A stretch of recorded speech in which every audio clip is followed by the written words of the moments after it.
Hello, kamusta tayong lahat? I praise my Father, the Holy God, Yahweh, for His worthy to be praised and adored. There's no one like our Father.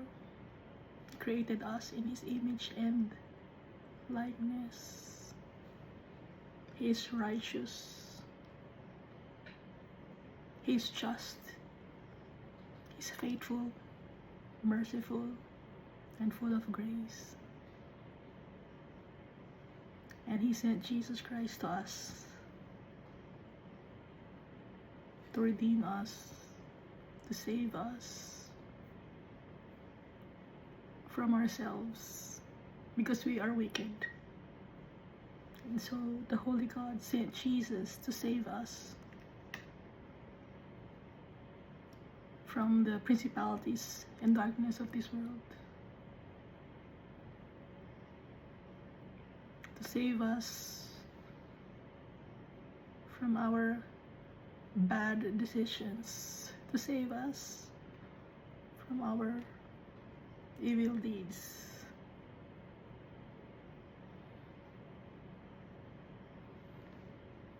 And Jesus considers us His friends, and He prayed to the Almighty Father so that we'll reign with Jesus Christ in His kingdom that will never end. Our Jesus exalted us, presented us to our Father. And Jesus is victorious, and so we are victorious also. And I'm thankful of the Holy Spirit. For Jesus did not leave us orphans. He sent the Holy Spirit to comfort us. Yung iba, may family kayo, may asawa kayo, may mga anak kayo. Pero, kahit na may pamilya kayo, may asawa kayo, may anak kayo, may relatives kayo, hindi kayo totoong kilala ng mga taong kadugo ninyo dito sa mundo.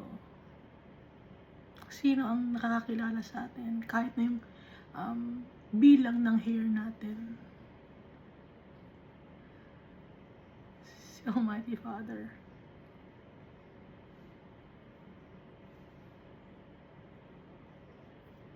Alam ni Almighty Father kung anong nasa sa loob natin, kung anong nasa puso at isip natin. At ganoon din si Jesus Christ, because the Almighty Father exalted Jesus Christ above all names. And to Jesus, He gave the power, dominion, and authority over all things of this world. And so God has given Jesus a kingdom, His own kingdom that will never end.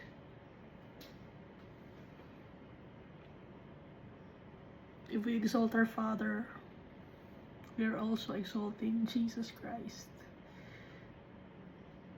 And when we glorify Jesus Christ, we are also glorifying our Father.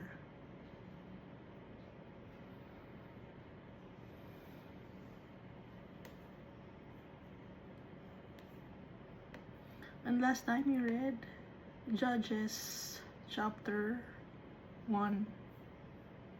Bakit tinawag na Judges nga to? Itong Book of Judges. Diba, ibig sabihin ng Judges, nagre-restore ng kaayusan sa mundo. So dito, nagpadala si Almighty Father ng mga judges. Ngayon, sa Book of Revelation, sino magja-judge sa atin? Si Jesus Christ. Dahil si Jesus Christ ang nag-restore sa atin, nag-restore ng righteousness. Si Jesus Christ,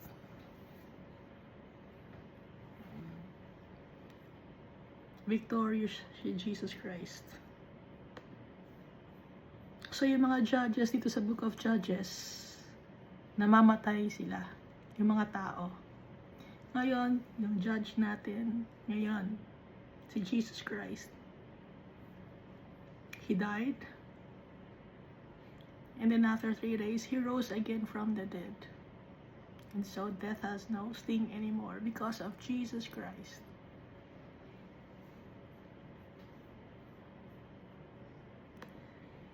So, dito sa Book of Judges, yung katangian na naman ni Jesus Christ ang pinapakita. Kaya nga, si Jesus Christ, total package.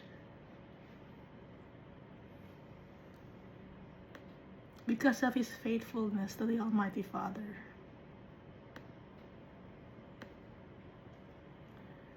Na kahit na ibinigay ni Almighty Father, lahat-lahat kay Jesus Christ. Jesus Christ remains faithful, loyal to the Holy God. Kino-consider Jesus Christ ang sarili niya na under pa rin kay Almighty Father.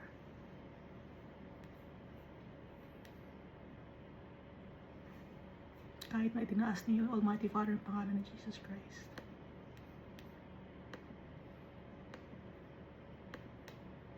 And so si Jesus Christ, He is God also like our Father.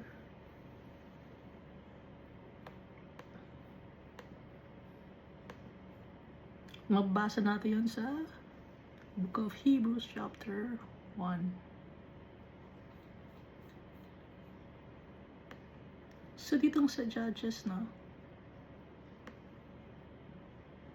binigay na ni Almighty Father lahat sa kanyang mga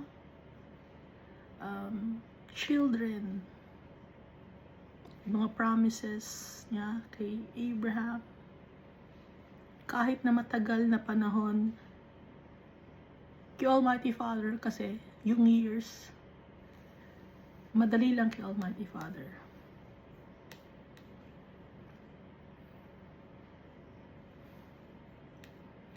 Kaya kung sa tao kahit matagal na panahon, pero faithful si Almighty Father, He will fulfill all His promises. Ngayon, nagtataka kayo na promise na darating ulit si Jesus Christ. Nagtataka kayo bakit hindi pa dumarating? Don't worry. Dahil darating si Jesus Christ. Promise yun. Ni Jesus Christ, promise yun ni Almighty Father.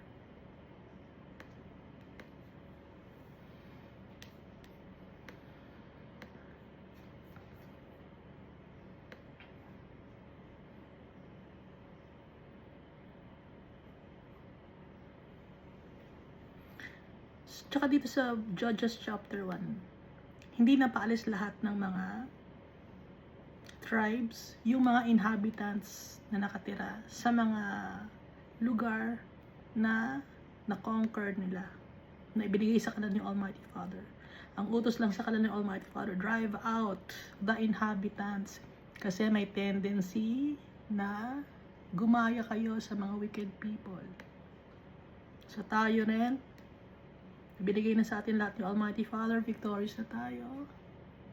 Pero dapat, we must do our part to be faithful to our Father.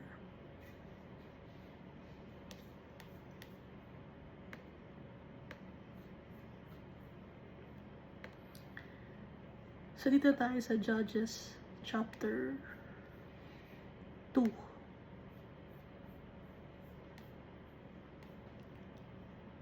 Then the angel of the Lord came up from Gilgal to Bochim.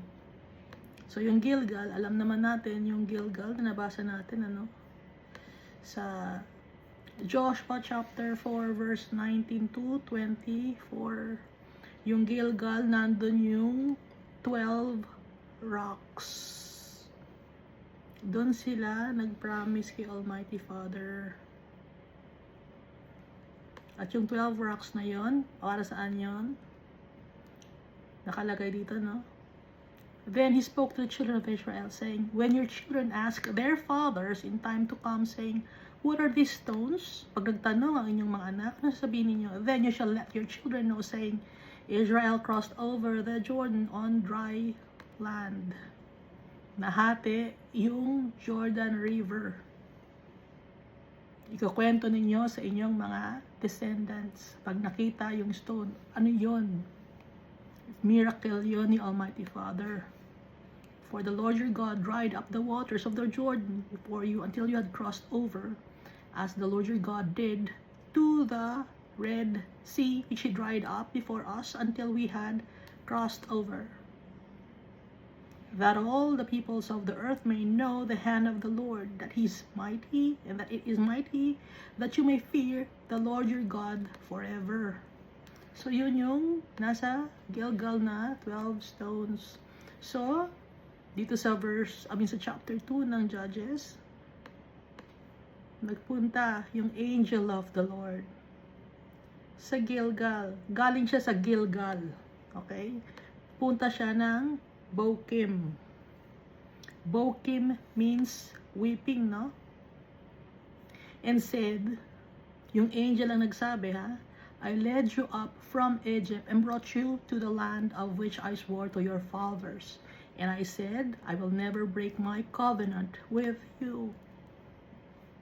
Sinong angel ito na kanilang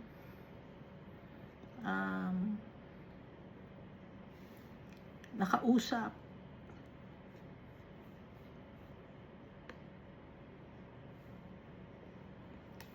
Kaya sinasabi ng angel na I led you up from Egypt and brought you to the land of which I swore to your fathers, and I said, I will never break my covenant with you. Diba si Almighty Father nagsabi noon? Pero yung angel nagsabi rin noon. Bakit? Genesis chapter 1 verse 26, then God said, let us make man. Sa Genesis chapter 11 verse 7, let us go down and there confuse their language. Si Almighty Father, kaisa. Iisa sila. Walang rebellious people or rebellious souls in heaven. Walang rebelde na angel. Kaisa ni Almighty Father. Kaya si Almighty Father, kaisa niya si Jesus Christ. Tayo, kaisa natin si Jesus Christ. And so, kaisa rin natin si Almighty Father. Naintindihan natin? Tsaka basahin ninyo yung Hebrews chapter 1. Para malaman niyo kung sino tong angel of the Lord na to. Na ito rin ay yung na-meet ni Abraham. Siya rin yung naka-wrestle ni Jacob.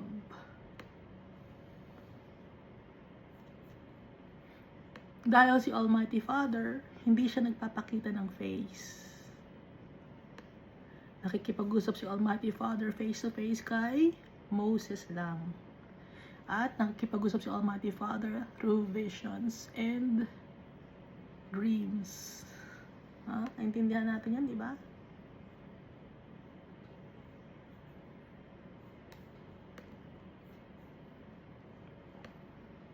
At saka tayo, wala tayong magagawa kung wala si Almighty Father. We are nothing. Kaya si Almighty Father, deserve to be worshipped. And also Jesus Christ. Kaya maging obedient tayo kay Almighty Father. Kay Jesus Christ. Dahil ibinigay na ni Almighty Father kay Jesus Christ ang pagja-judge ng mundo na to. Nakalagay sa Book of Revelation. At saka dito sa John chapter 15 verse 1 to 5,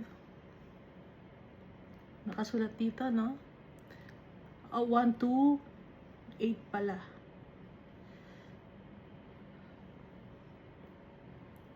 So, nagbibigay din ng parting words si Jesus Christ dito dahil nung binuhay niya si Lazarus. So, nagbibigay na siya ng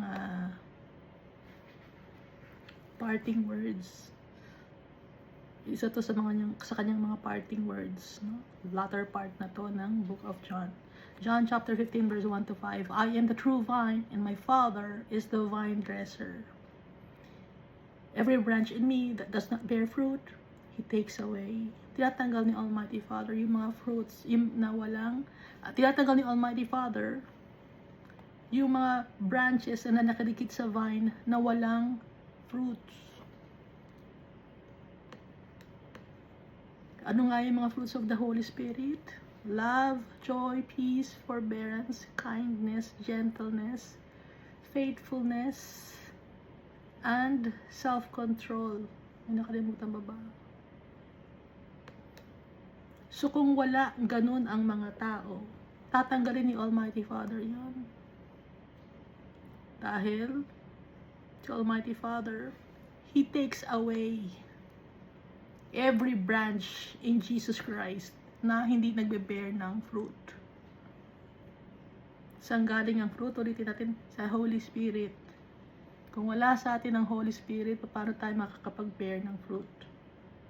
And every branch that bears fruit, He prunes. Ngayon tayo, na may fruit tayo ngayon. Na love, joy, peace, forbearance, kindness, gentleness, faithfulness, and self-control. Ano ba? May nalimutan ba ako? Pinoprune. Ano ibig sabihin ng pinoprune? Nakakaranas tayo ng trials that it may bear more fruit. Dahil pag nakaranas tayo ng trials, mas lalo tayong lalapit kay Almighty Father. Mas lalo tayong magkakaroon ng self-control. Mas lalo natin mamahalin yung kapwa-tao natin. Kaya yun ang ibig sabihin that it may bear more fruit. Mas lalo tayong magiging kagaya ni Jesus Christ.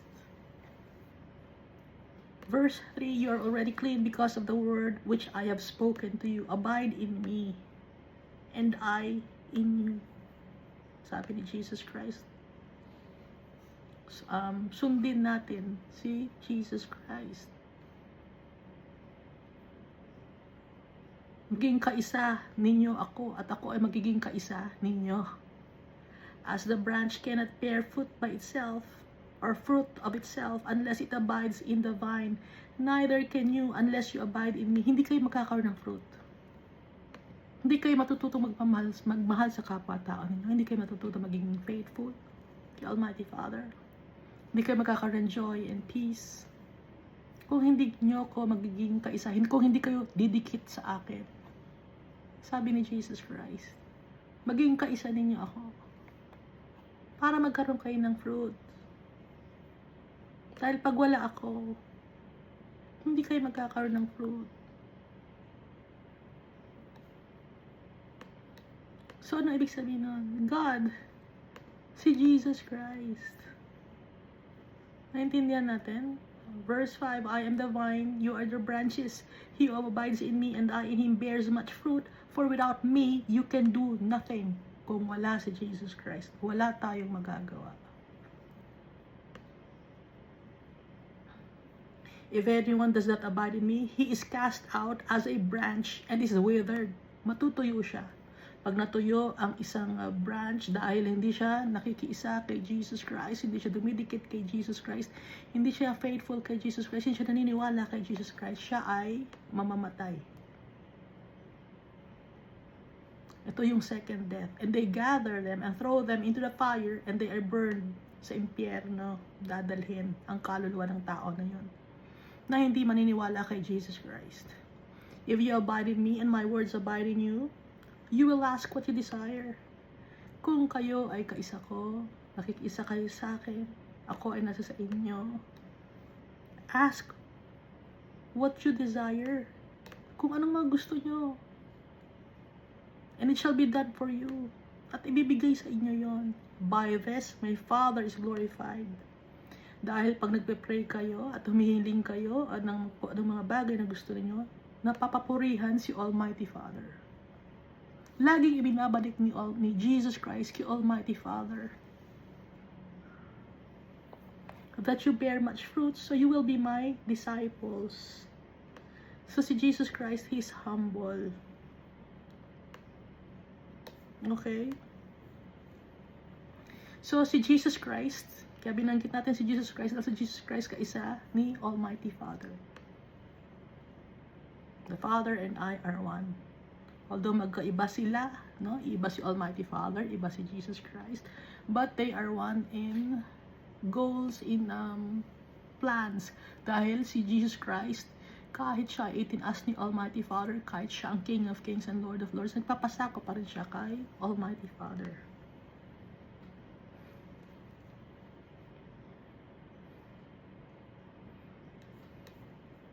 Ano pa isang proof? The Lord said to my Lord. Sinabi niyang aking Lord sa aking Lord. Sino yun? Sinabi ni Almighty Father kay Jesus Christ. Huh? Hebrews yan. Sa book of Hebrews. Balik na tayo dito sa Judges. Chapter 2 verse 2. And you shall make no covenant with the inhabitants of this land. You shall tear down their altars, but you have not obeyed my voice. What have you done this? Why have you done this? Bakit nyo ginawa ito?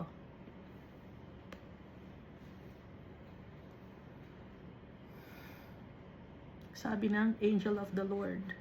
Bakit nyo ginawa to? With, kung magsalita yung angel, no? Angel of the Almighty Father, with conviction, with authority. So, sino ito? Jesus Christ. Dahil naging Jesus Christ lang naman ang pangalan ni Jesus when He was born. Nung pinanganak siya sa mundo na to. Kaya nga all throughout the Bible, iba-iba ang pangalan niya. The commander of the Holy God. The Messiah. Ano pang nakalagay sa Book of Daniel? Anong tawag sa kanya? Michael.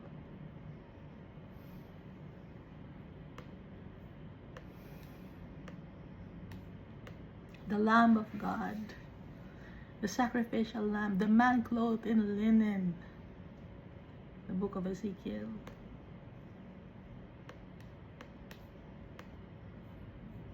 So sabi ni Jesus Christ, or ng angel of the Lord, why have you done this? Bakit kayo matigas ang ulo?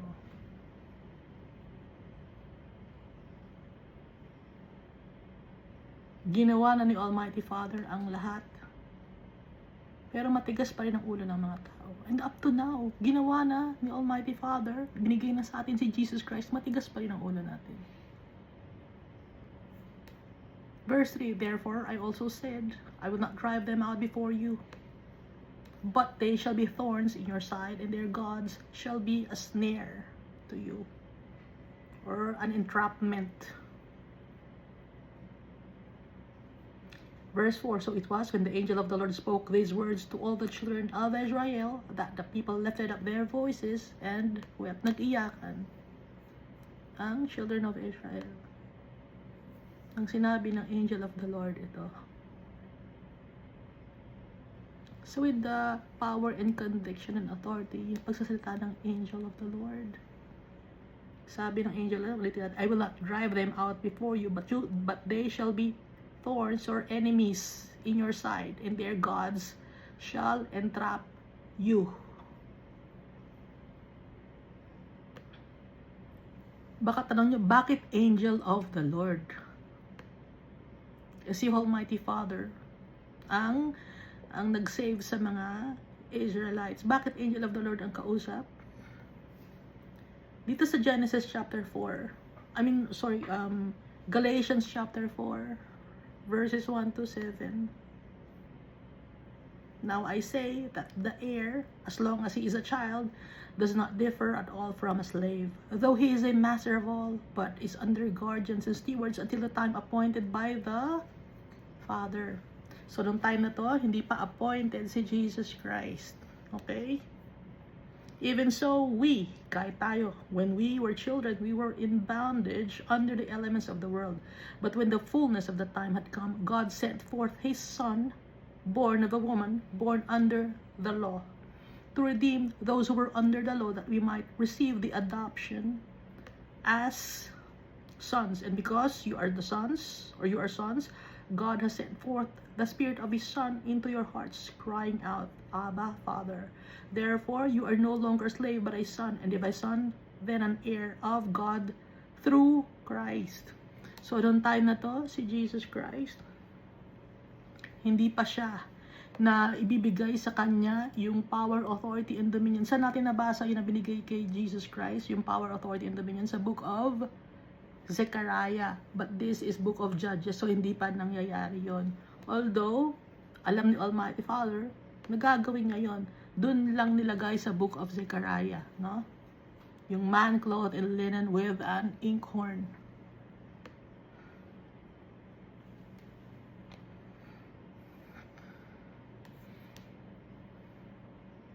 Verse 5, then they called the name of that place Bochim, or weeping, iyakan, and they sacrificed there to the Lord.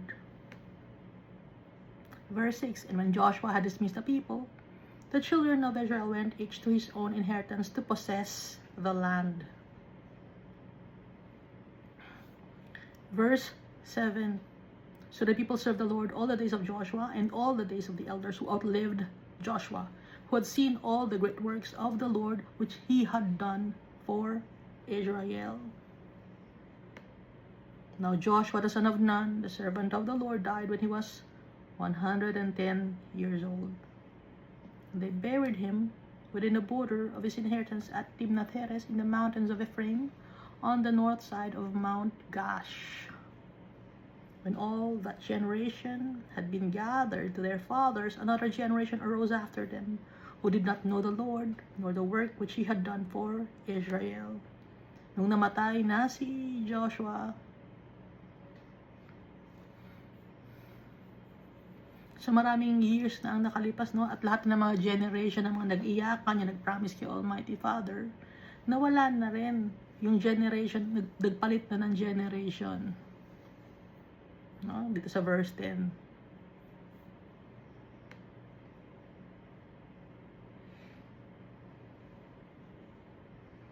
Verse 11. Then the children of Israel did evil in the sight of the Lord, and served the Baals. Nakalimot na naman ang mga Israelites. So ito ay nag-promise sila na ituro sa kanilang mga anak. Although itinuro ng mga tao, no, sa kanilang mga descendants, hindi na sa kanila hindi na nila nararamdaman kasi nga hindi sila nakaranas ng hirap or pagod, no? So yung unfaithfulness ng mga Israelites, nag-promise sila dito sa Joshua chapter 23. No? Kung gusto niyo makita yung promise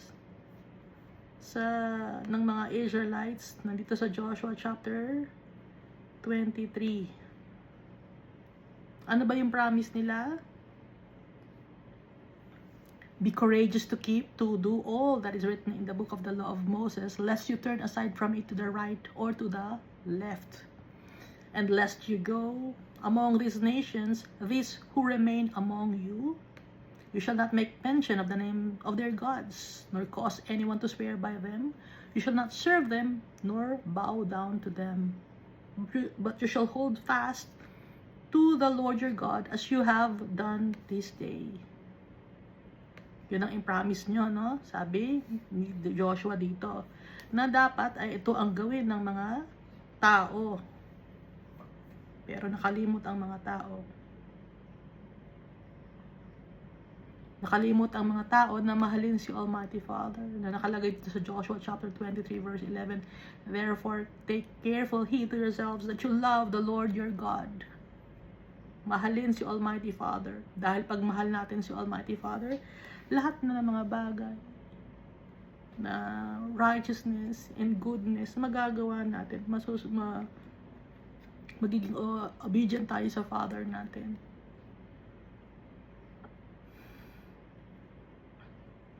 At pag hindi minahal si Almighty Father, hindi sinunod si Almighty Father, nakalagay sa verse 13 ng Joshua chapter 23, know for certain that the Lord your God will no longer drive out these nations from before you, but they shall be snares and traps to you, and scourges on your sides, and thorns in your eyes, until you perish from this good land which the Lord your God has given you.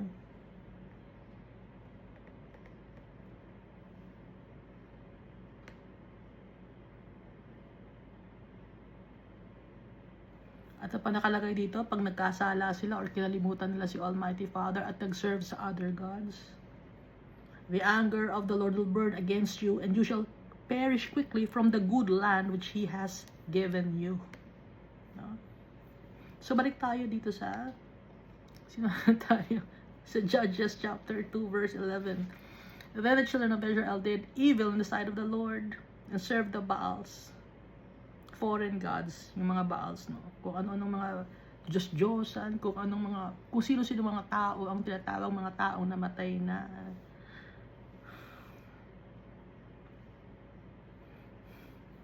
Yung mga katang-isip na mga Diyos-Diyosan. May ganon, mga katang-isip lang, yung sasambahin, yung sun, yung SUN, yung araw, sinasamba, yung Diyos ng taniman, mga ganon. Ngayon, may mga ganon ba? Sinasamba yung Diyos ng taniman. Yung pag-fiesta, sino yung sineselebrate ninyo? Pag may fiesta, di ba? Uy, fiesta ni ano ngayon? O bakit? Tapos di ba ang daming may fiesta sa sa Batangas, fiesta ng mga lechon. Fiesta ng mga may ganun fiesta ng palayan. Sineselebrate. Ano may mga maraming fiesta ba't naalala ko yung fiesta ng lechon sa Batangas? Tapos sinusuotan yung ng damit yung lechon. Bakit? Hindi ko maintindihan. Sa ibang country naman, sineselebrate nila yung sasaktan nila yung katawan nila. Dito rin sa Pilipinas, meron ganun. Gusto nang saktan yung katawan nila, sineselebrate nila yun. Ano pa, sineselebrate nyo yung dragon. Gusto nyo yun, no? Mag-celebrate mga ganun. That's unfaithfulness. That's evil in the sight of the Holy God. Dahil sinasamba ninyo foreign gods. Dahil ang dapat lang sambahin si Almighty Father, si Jesus Christ at ang Holy Spirit. Maliban kay Almighty Father, kay Jesus Christ, sa Holy Spirit, false gods na yon. Meron pang iba dyan, sinasamba, babae. That's false gods.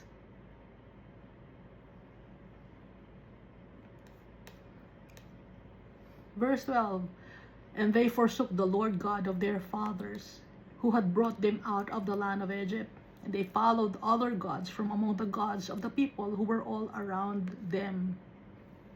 Sinunod ng mga tao na victorious na sila, nabigay na sa kanilang lupa yung promise ni Almighty Father, but then nagkasala sila. Nakipagkasundo sila or nakipagpartake sila sa wickedness. Yung tradition ng ibang mga lahi, ginaya nila. Tayo, nanggagaya ba tayo? Ang tradition. Kung anong meron tayong tradition, saan galing to? Sa ibang lugar, di ba? Sa mga ninuno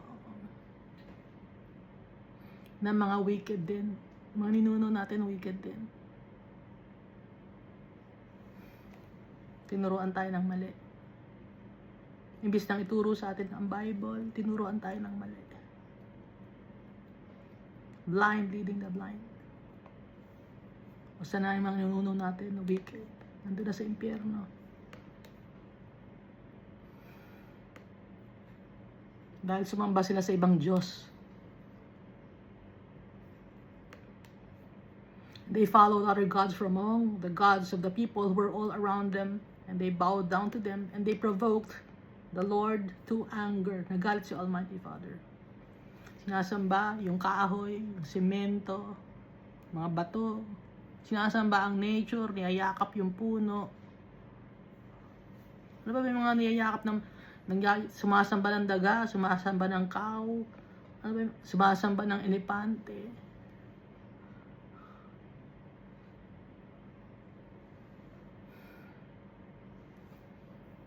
Sabi niya iba, hindi, wala naman akong religion, wala akong pinaniniwalaan. O sinasamba mo sarili mo.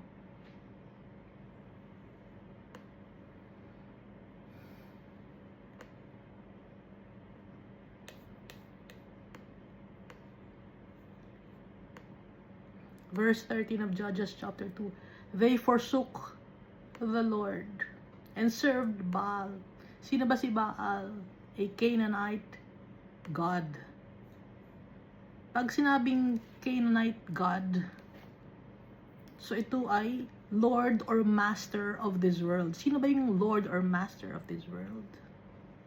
2 Corinthians chapter 4 verse 3, but even if our gospel is veiled, it is veiled to those who are perishing. So yung mga taong hindi nakakaintindi, no? Hindi nila makita, naka-veiled kasi sila, nakatakip yung kanilang mga mata. Ngayon, but even if our gospel is veiled, it is veiled to those who are perishing. Papunta na sila sa pagka-perish, pagkawala, pagkamatayan. Kasi naka-veiled sa kanila ang gospel. Yung truth, nakatago sa kanila, hindi nila makita. Because of their wickedness. Verse 4, whose minds the God of this age has blinded. Sino ba yung God of this age? A Canaanite God? Noong pa? Sino yon? Si Baal? Sino yung God of this age? Ha? Si Satan. No? God of this age. Ibig sabihin, God ng mundo na to, na naghahari-harian sa mundo na to, although hindi siya ang gumawa ng mundo na to, ginawa siyang Diyos ng mga tao dahil siya ang sinusunod ng mga tao. Ang sinusunod ng mga tao, wickedness, evil deeds, uncleanness. Idulugtong natin ang 2 Corinthians chapter 4, verse 3 to 4, 3, verse 3, 2 Corinthians chapter 4 verse 4, whose minds the God of this age has blinded, who do not believe, lest the light of the gospel of the glory of Christ, who is the image of God, should shine on them. Si Christ, the image of God, should shine on them. Sino nga ang image ni God? Si Jesus Christ. So Jesus Christ is also God, because He's the image of God. The proof na naman that Jesus Christ is God. Sino nagsasabing hindi God si Jesus? Ha? Yung nagsasabing hindi God si Jesus, anong sa inyo? Ano kayo? But even if our gospel is veiled, it is veiled to those who are perishing. You are perishing. Kasi hindi nyo ma-accept si Jesus Christ, that Jesus Christ is God. You will perish. You will die in your sins. For we do not preach ourselves, but Christ Jesus the Lord, and ourselves your bondservants for Jesus' sake.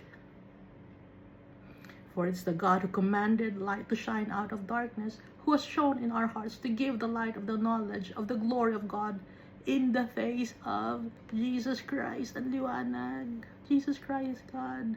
Ngayon, ang ginagawa ng mga tao dito sa mundo, sino ang pinaglilingkuran? Yung God of this age. Yung God of this age, pinaglilingkuran nila because the truth has been veiled to those who are perishing. So kung hindi natin wino-worship si Jesus Christ, si Almighty Father, the Holy Spirit, sino sinasamba ninyo? A Canaanite God, si Baal. Baka sabihin na, hindi naman si Baal yung santo yun, yung anong sinasamba namin. Kahit na kung sinong apostles or disciples, pag sinasamba ninyo, hindi yun pwede. That's idolatry. Ang dapat lang sambahin si Almighty Father, si Jesus Christ at ang Holy Spirit.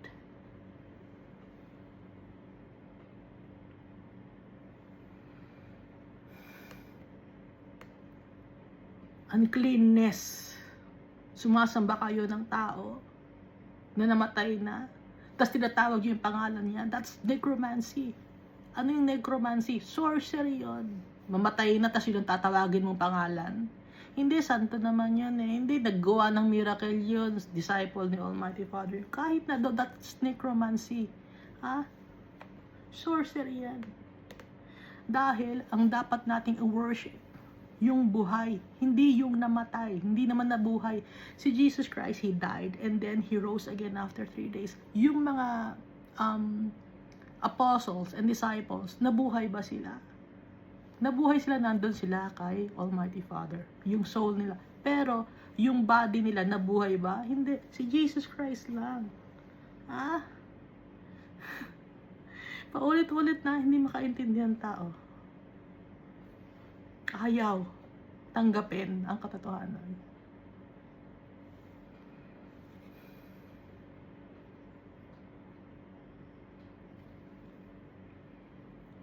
Tugtong natin, no? Nasa verse 13 pa lang tayo ng Judges chapter 2. They forsook the Lord and served Baal, na yun ang Canaanite god, and the Ashtoreths. Sino naman yung Ashtoreths? Ha? Ang Ashtoreth naman, Canaanite goddesses. Mga babae naman to. Sinasamba, babae. All throughout the history of the world. In every nation, lumalabas itong si Ashtoreth. Si Ashtoreth, siya yung Canaanite goddess associated with love, war, and fertility. Ngayon, Ashtor, Ishtar, Astarte, Easter. Pag Easter, anong meron kayo? Ha? Easter egg, Easter bunny. That's associated with fertility. So, sinong sinasamba ninyo? Sinong sineselebrate nyo? Si Jesus Christ ba? O itong si Ashtar? Ba't tawag niyang Easter? Yung Easter, galing siya sa word na Eostre, no? Germanic goddess yon. Associated with renewal and spring, na associated din with fertility, na panibagong buhay, rebirth. Bakit nyo sinasali si Jesus Christ kay Easter? Nag-Easter egg hunt pa kayo, may dala-dala pa kayo mga rabbit.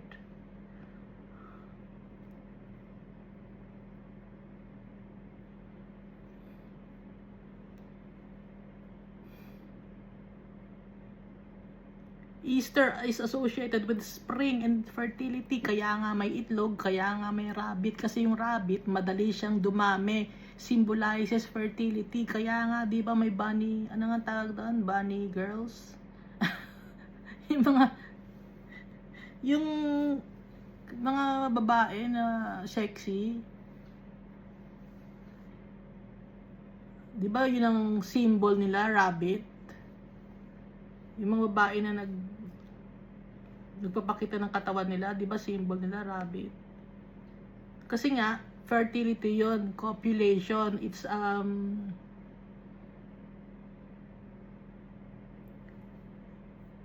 tungkol yun sa lust, no? L-U-S-T, lust.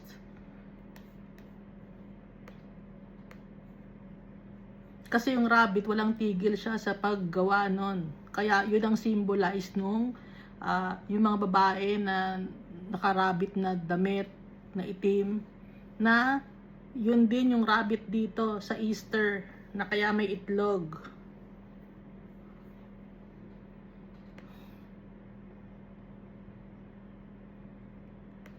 Walang binabanggit na Easter dito sa Bible. Anong binabanggit? Passover. At si Jesus Christ, nabuhay siya first day of the week. Ano ba yung first day of the week?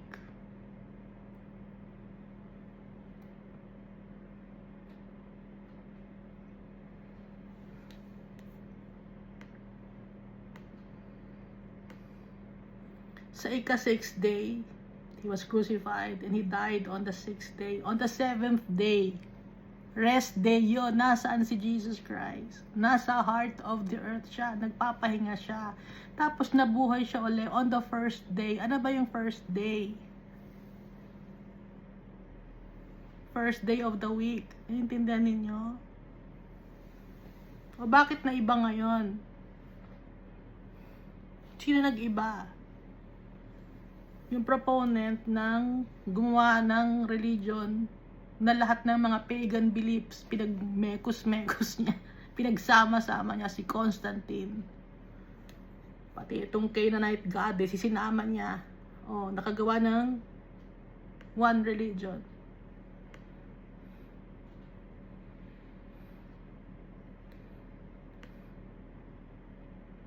Hindi biblical, okay? So, saan tayo tumitingin dapat lagi? Sa Bible. Kasi nga, nawawala yung truth ang napapunta, puro kasinungalingan, puro mga haka-haka, puro mga imbento ng mga tao, puro mga beliefs and traditions na wala si Almighty Father, si Jesus Christ. Sino na ang sinasamba ng mga tao ngayon? Kaya napalayo tayo sa tatay natin.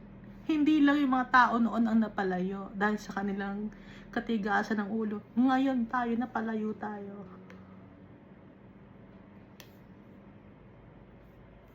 The gospel is veiled to those who are not His. To those who are not for Jesus. Nakatago. Naintindihan natin?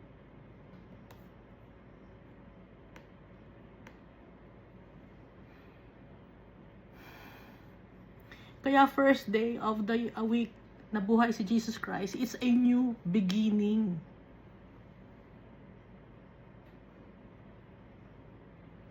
Ngayon, pag sinasabing Sunday, hindi Sunday na buhay. Kaya tinawag na Sunday kasi sinasamba yung araw. Tapos doon yung ina-associate sa Jesus Christ na buhay sa ika-Sunday. Tapos sasabihin nyo, ika-7th day, yun ang Sunday. Ang 7th day, yung Sabbath day, that's the rest day.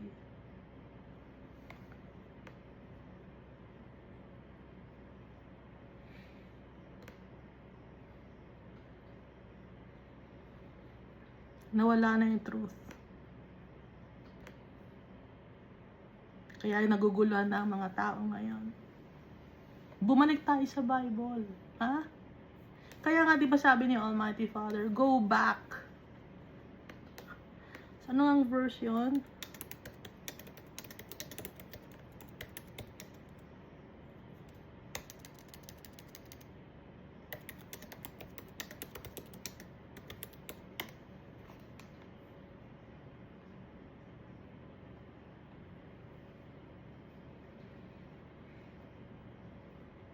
Jeremiah chapter 6 verse 16.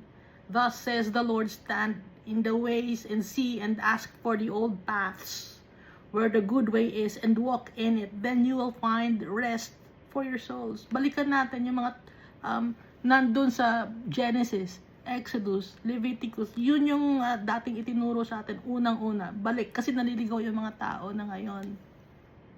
Ang dami ng mga religion, mga beliefs, ang dami. Hindi mo na alam, sana ba talaga? Hindi ko na alam eh. O babalik tayo. Magbasa tayo ng Bible. Ask guidance of the Holy God, of Jesus Christ and the Holy Spirit. I-reveal sa atin. Dahil ang dami ng mga taong ginagamit ang pangalan ng Almighty Father. Pinagkakaperahan. Binabastos.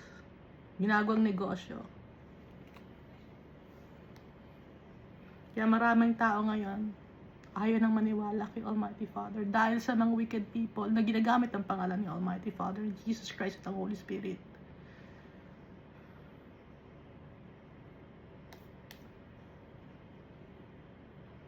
Bakit nagkagano ng tao? Bakit wicked ang tao? Dahil nakisama sila sa mundong ito.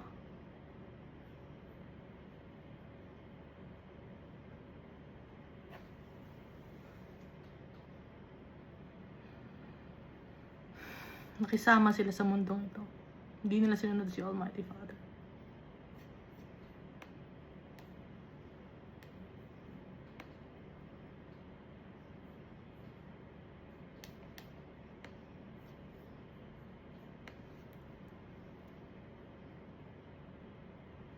Verse saan na tayo?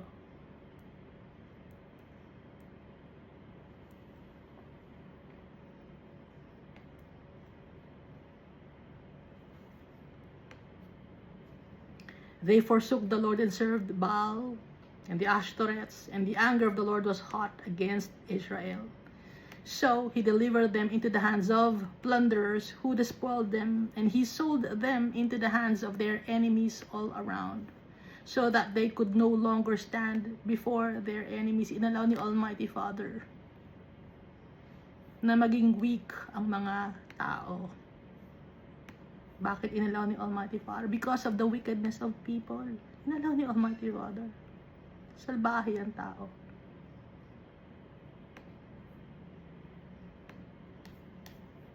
Kaya para matuto ng leksyon o ng lesson ng mga tao, the Almighty Father allowed the people to be plundered. And He sold them into the hands of their enemies all around, so that they could no longer stand before their enemies. Verse 15, wherever they went out, the hand of the Lord was against them for calamity. Kahit saan magpunta, lahat ng mga plano ng mga tao sira, mali, durog, dahil ginagawa ni Almighty Father yun. Because the hand of the Lord was against them for calamity. As the Lord had said, and as the Lord had sworn to them, and they were greatly distressed. Kaya yung mga tao, nahirapan sila, napagod sila. Mahirapan ang tao.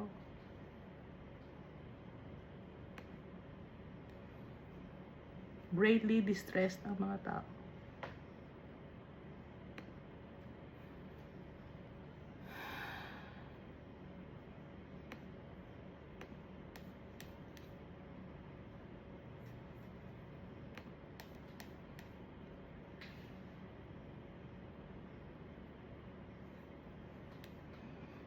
Ituloy natin ano.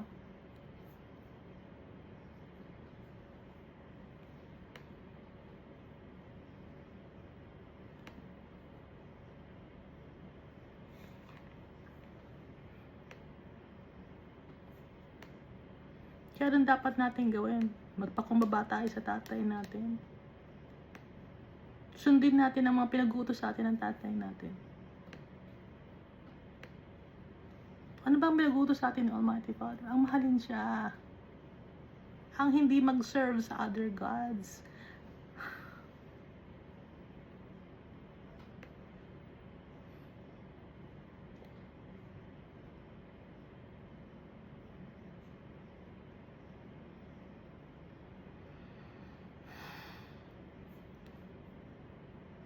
Ibinigay ang mga tao sa plunderers who despoiled them.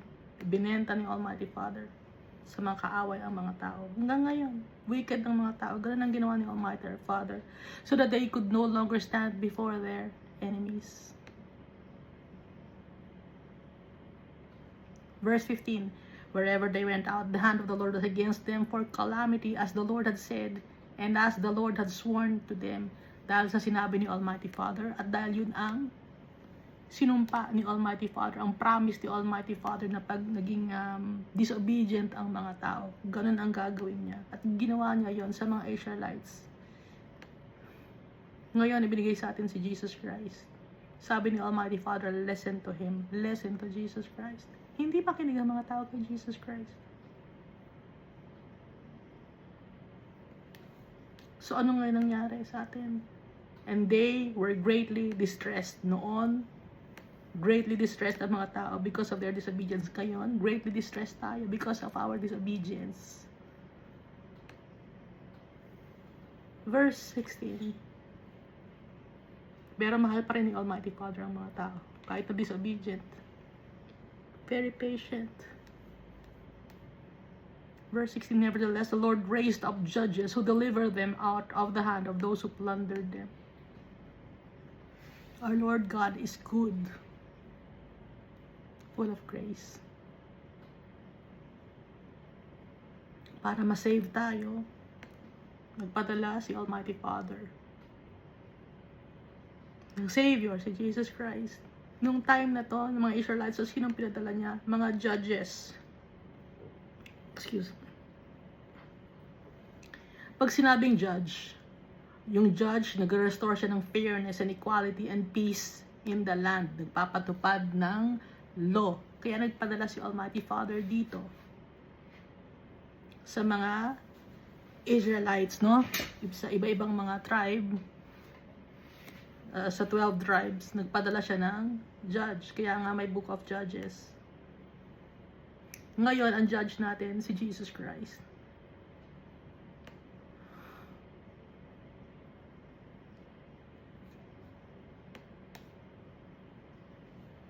John chapter 5 verse 22, for the Father judges no one, but has committed all judgment to the Son. Sino yun? Si Jesus Christ. Si Jesus Christ ang magja-judge sa last days. So God ba si Jesus Christ? Of course. Siya ang magja-judge eh. O asa na naman yung proof natin? Ito na ulit ang proof natin na si Jesus Christ ay God.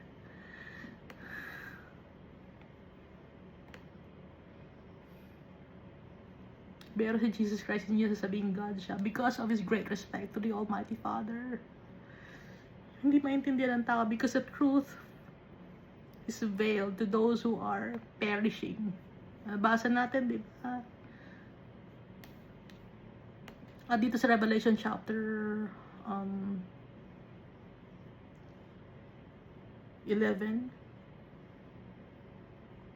No, this is not 11. Verse 11 to. Burak ko Anong chapter to? 21 ba to? Revelation chapter 21. Pero verse 11 up to 15. 21 or 22. Then I saw a great white throne, and with him, and him who sat on it, from whose face the earth and the heaven fled away. Nagtago ang mundo at ang heaven sa takot. And there was found no place for them. And I saw the dead, small and great, standing before God. Nakita ni John the Evangelist, or John the Beloved sa vision. And books were opened. Proof. Yung mga books na yon. And another book was opened, which is the Book of Life. Sino ngayon ang nagsulat sa Book of Life? Sino yung man with an inkhorn or man with a writing implement? Si Jesus Christ. Siya ang nagsusulat ng ating name sa kanyang Book of Life. Si Jesus Christ ang may sulat. And so Jesus Christ also is God, is proof that He is God. Paulit-ulit na lang tayo. Hindi pa rin maniwala mga tao. And the dead were judged according to their works by the things which were written in the books. The sea gave up the dead who were in it, and death and Hades delivered up the dead who were in them. And they were judged, each one according to his works. Then death and Hades were cast into the lake of fire. This is the second death, and anyone who was not found in the book of life was cast into the lake of fire. Sino nagsusulat sa book of life? Si Jesus Christ, man with an inkhorn. Ezekiel chapter 9 verse 11.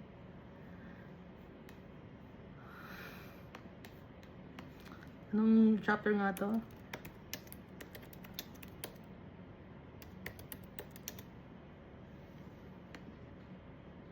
Revelation chapter 20. Yung binasa natin. Verses 11 up to 15. Kino-compare natin, baka nahihirapan kayo. Sino ba kayo? Kino-compare natin yung time nung mga tribes of Israel sa ngayon, sa mundo ngayon. May comparison, di ba? Oh, ang ganda na mag-isip ni Almighty Father, full of wisdom. Walang makakatalo sa tatay natin. Tatay ba ninyo? Yung tatay ko, si Almighty Father, yung gumawa ng mundo na to. Powerful and mighty and holy. Judges chapter 2 verse 17. Yet they would not listen to their judges, but they played the harlot with other gods, and bowed down to them, and they turned quickly from the way in which their fathers walked. So noon, matigas ang ulo. Ayaw makinig sa judges ng mga tao. Ngayon, matigas ang ulo. Ayaw makinig kay Jesus Christ ng mga tao. Noon, they played the harlot with other gods. Ano ibig sabihin they played the harlot? They practiced unrighteousness, wickedness, lewdness. in exchange of material gains. Nagpakababa, nagpakalublob sa kadumihan with other gods. Ngayon tayo, we are playing the harlot. Nakikisali tayo sa mundo na to. Hindi tayo makinig kay Jesus Christ. Ano pang ginawa ng mga tao nun? And bowed down to them. Tayo nang ginagawa natin, nagpapaano tayo, nagpapavalidate tayo sa mundo na to.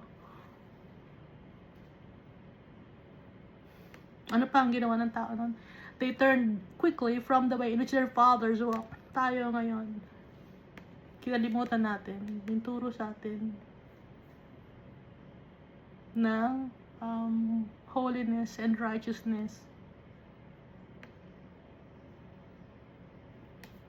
Tuloy natin, ano? They turned quickly from the way in which their fathers walked in obeying the commandments of the Lord. They did not so. Hindi sinunod si Almighty Father. Ngayon, sinusunod ba natin si Almighty Father? Minamahal ba natin yung kapwa-tao natin? Minamahal ba natin si Almighty God? Mahal ba natin si Jesus Christ? Nire-respeto ba natin ang Holy Spirit? Ginagawa ba natin ang pinapagawa sa atin ng tatay natin na makapangyarihan sa lahat?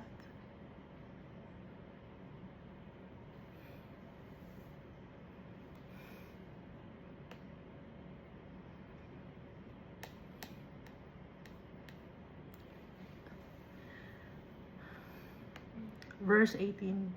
And when the Lord raised up judges for them, the Lord was with the judge and delivered them out of the hand of their enemies all the days of the judge.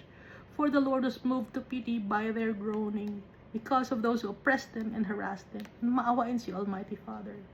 So si Almighty Father, kasama niya yung mga judges. Yung puso niya nandun sa mga judges. Ngayon, sino ang judge natin? Si Jesus Christ. Sa kanyang pagdating. Kasama ni Almighty Father. Kaisa ni Almighty Father. Si Jesus Christ. Dahil naawa si Almighty Father sa atin, ipadala niya si Jesus Christ. For the Lord was moved to pity by their groaning. Because of those who oppressed them and harassed them. Tayo, sino nag-oppress sa atin? Ang kalaban natin, o ang kaaway natin, ang enemy natin, sino? Principalities and the forces of darkness of this world. Hindi tao. Kung noon ang kalaban ng mga Israelite, mga tao, tayo, hindi tao ang kalaban natin. Yung wicked desires natin, kalaban natin. Yung forces of darkness and evil and principalities, yun ang kalaban natin. Baka kasi sabihin nyo, awayin nyo yung tao. Ay, may mga taong kaaway tayo, lipunin natin sila, magpadala tayo, magpe-pray kayo para sa ikapapahamak ng kapatid ninyo. Ayaw ni Almighty Father. Kung ganoon ang gagawin nyo, hindi kayo anak ni Almighty Father. Hindi kayo friend ni Jesus Christ. Dahil si Jesus Christ, nakikipag-friend siya sa mga taong nagmamahal kay Almighty Father.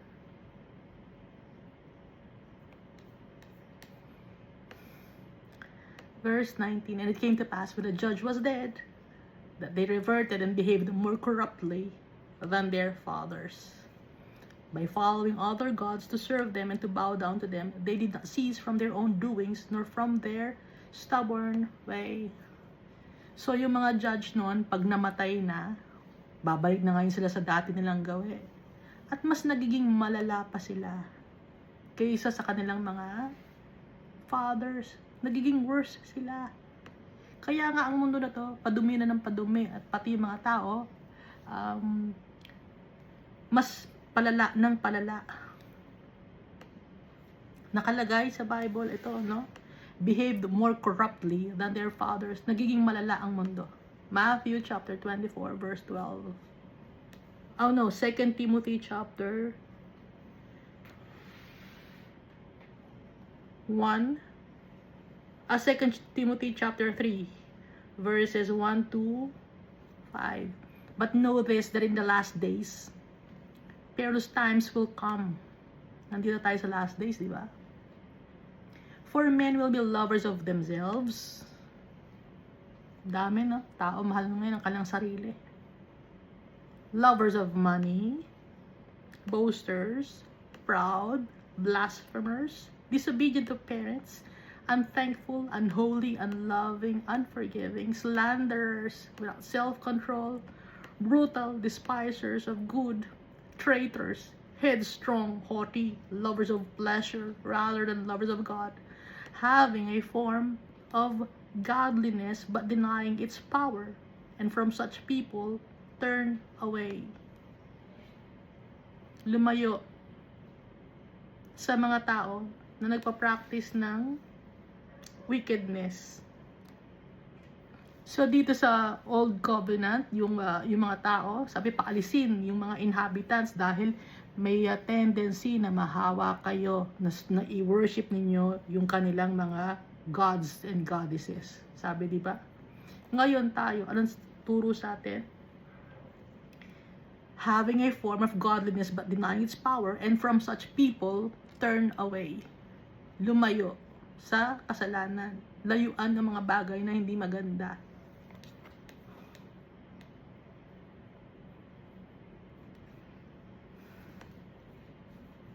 Matigas ang ulo ng mga tao.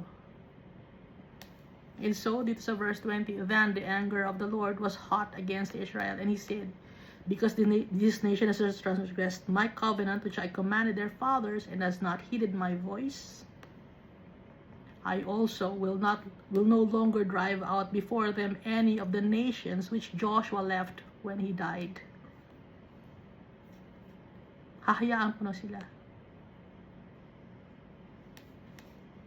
So that through them I may test Israel. Nang sa ganon, sa papamagitan ng mga wicked people na kasama nila, hindi nila pinaalis, sa kanila ngayon matetest ang Israel. Tayo ngayon, saan tayo natetest? Sa mga bagay na nasa paligid natin.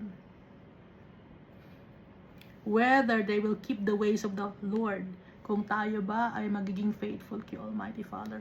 To walk in them as their fathers kept them or not. Kung gagayahin ba nila yung katuruan ng righteousness o hindi. Verse 23, therefore the Lord left those nations without driving them out immediately, nor did he deliver them into the hand of Joshua. Dahil, anong gagawin nga ni Almighty Father? So that through them I may test Israel. So ngayon tayo, nandito tayo sa mundo na to. Bakit ang nandito tayo? Pwede naman tayong ialis agad ni Almighty Father dito. Pero dahil sa matigas ang ulo natin, stubborn, no? Nakalagay dito. So yung mga Israelite non-stubborn, ang mga tao, nagbabago lang ng generation, pero yung ugali, palala ng palala. So that through them I may test Israel. So that through the things that we are experiencing right now, matetest tayo. Anong natinetest sa atin? Ha? Anong natetest sa atin?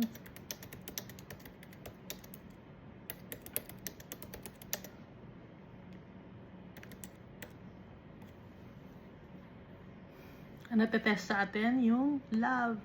May pagmamahal ba tayo sa kapwa-tao natin? Natetest sa atin yung joy.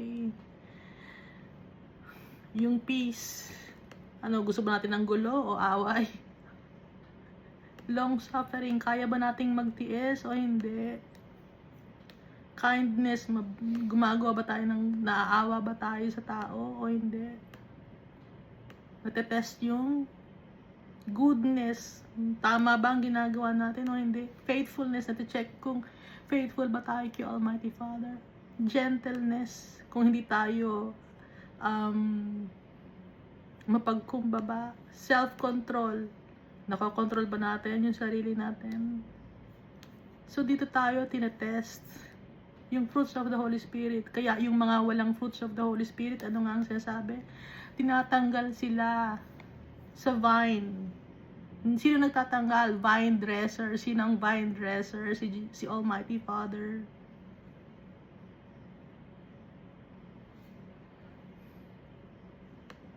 So nakikita ninyo yung comparison ng mundo ngayon ng mga lugar na ginagalawan natin dito sa mundo ngayon, mga na-experience natin na bagay, at saka yung bagay na na-experience ng mga Israelites.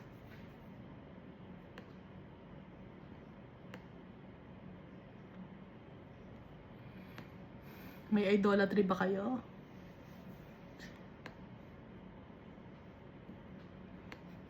Baka sabihin nyo, wala kaming idolatry. Kung wala kayong idolatry, meron ba kayong mga bagay na pinangahawakan para yumaman kayo sa mundo na to? Ano pinanghawakan niyo?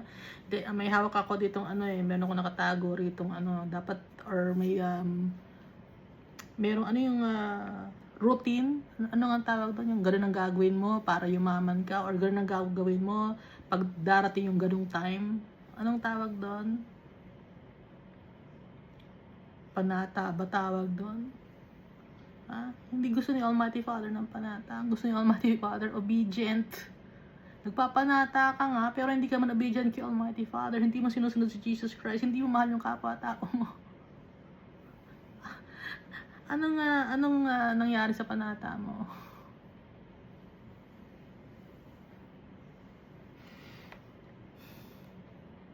Obey the Almighty Father. His teachings, His ways. Love Jesus Christ. What was the Almighty Father? I-check natin yung heart natin. Yung motive natin. Yung ginagawa natin, i-check natin. Kanina ba tayo faithful? Sa tradition ba? Faithful ba kayo sa kung sino mang tao? Faithful ba kayo sa pamilya ninyo dito sa mundo na to? O faithful kayo kay Almighty Father? Kasi may mga tao, hindi, pag ganyan ang ginawa mo, hindi ka na namin bate, hindi ka na namin family. O ano naman ngayon? Nakakatakot pag si Almighty Father ang umayaw sa atin, pag si Jesus Christ inayawan tayo, dahil ang punta ng kaluluwa natin sa impyerno. At yun ay for all eternity na. At yung truth naka-veiled sa mga tao na perishing, papunta na sa eternal damnation, naka-veiled sa kanila. Hindi nila nakikita. Ngayon nakikita ba ninyo? Nakikita ba ninyo yung tuturo sa atin ni Almighty Father? Kung hindi nyo naiintindihan, kung hindi kayo naniniwala, naka-veiled sa inyo. And those people will perish. They will die in their sins. Why am I doing this? I love my Father. I love Jesus Christ. I love the Holy Spirit. The reason why we are in this world is to love our Father. Yun ang reason kung ba't tayo nabubuhay. Not to become the best of the best of the best. No, that's not it. Not to make a mark in this world. Not to be famous. No, that's not it. That's not the purpose of life. The purpose is to love our Father. Para makabalik tayo sa tatay natin, sa creator natin, babalik tayo sa kanya so that we may get our inheritance, our birthright, to reign with Jesus Christ in His kingdom, to be with our true family,